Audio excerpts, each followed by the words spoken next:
Разом з вами ми хочемо забезпечити їм найкращий догляд. Брід. Бодай до Дня Побєдобєсія на Росії 9 травня захопити Бахмут і подати це своєму зомбованому населенню як якусь перемогу. Плани окупантів, що розбиваються ущент об сталевих воїнів Збройних сил України. Місто-фортеця силами українських захисників обороняється та стоїть. Водночас тривожно і гучно в українському Криму. Тимчасово окупований півострів знову отримав безпілотний привіт із десяток разів за минулу ніч. Події 438-го дня Великої війни готова розповісти вже зараз Олена Рибінська в нашому етері. І перед тим ще встигнемо розповісти вам, вже після сюжету розповімо про те, що Генштаб повідомив у своєму вечірньому зведенні.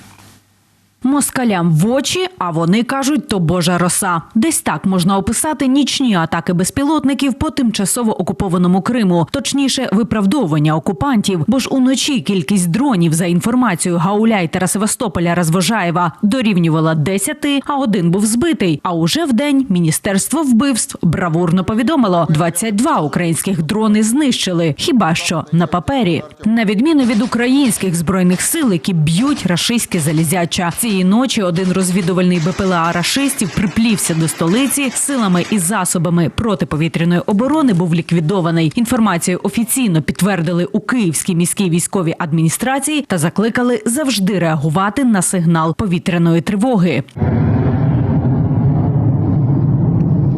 І заклики лунають не лише від місцевої влади, а й розвідки. Зауважують, на 9 травня Росія може готувати провокації. Представник ГУРу Андрій Юсов укотре вказав на символізм дій окупантів, зокрема у день їхнього побєдобєсія, бо ж вдаються до підлих дій рашисти ще й з 2014 року. Цього разу російські спецслужби можуть спрямувати провокації як проти власного цивільного населення, так і проти Білорусі. Така російська операція під фальшивим прапором може мати на меті втягнути білоруську армію у війну проти України. Але ніхто ані в Україні, ані в решті світу в подібні вистави вже не повірить. Хоча це не означає, що провокацій не буде.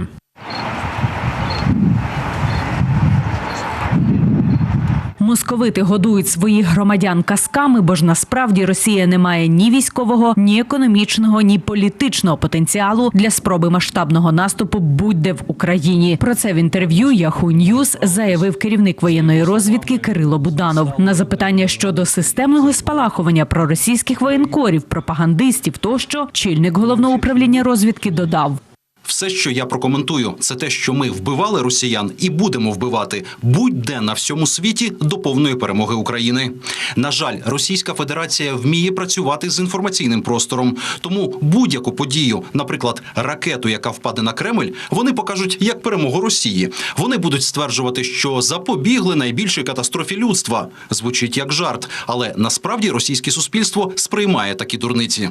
Як і чекає зомбоване москальське суспільство, хоч на якусь перемогу на фронті їхнього війська. Узяти Бахмут за будь-яку ціну не вдається рашистам уже 280-й день поспіль.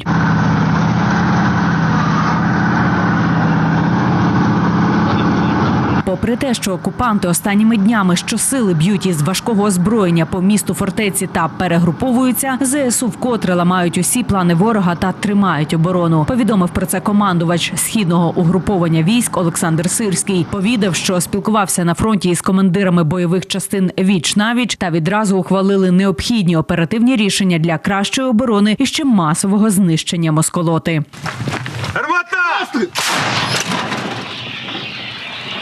З радянської гаубиці Д-30 українські військові насипають москалями, не дають просунутися на північ від Бахмуту. Попри казки про відхід вагнерівців, українські воїни зазначають, росіяни намагаються захопити місто до 9 травня, тож просто змінюють позиції. Крайній тиждень ворог пробує штурмувати наші передові позиції.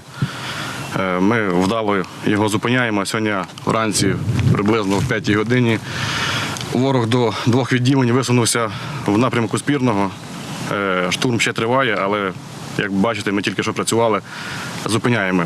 З повітря сипле вогнем по загарбнику й авіація Сил оборони. Протягом минулої доби завдала 7 ударів по зосередженню особового складу росіян та їхньої військової техніки. Тож вибухало й детонувало на окупованих землях, зокрема у Новій Каховці та на Запоріжжі. Загалом від 24 лютого наші оборонці знищили майже 195 тисяч росіян. За минулу добу спопалили 16 одиниць танків і БМП, 18 артилерійських систем, 2 РСЗВ рашистів. Приземлили 18 безпілотників москолоти, згоріли у вогні 16 одиниць автомобільної техніки й автоцистерн і ще 5 спецтехніки ворога. А ось українське військо продовжує освоювати іноземну техніку. На полігоні в Польщі наші оборонці тренуються на бронетранспортерах «Росомак». Вони пройшли випробування реальними бойовими діями в Афганістані та здобули репутацію відмінної сучасної бойової бронемашини. І ці польські БТР будуть на озброєнні ЗСУ. Водночас у Польщі біля кордону з Україною почалися національні військові навчання «Анаконда-23». Найбільший вишкіл війська польського, що відбувається раз на 3 роки. Проходять на другому за величиною полігоні країни у Новій Дембі. Цьогоріч у тренуваннях бере участь майже 13 тисяч військовослужбовців Збройних сил Польщі та країн-членів НАТО і партнерів Альянсу, а також представники служб польського Міністерства внутрішніх справ і адміністрації.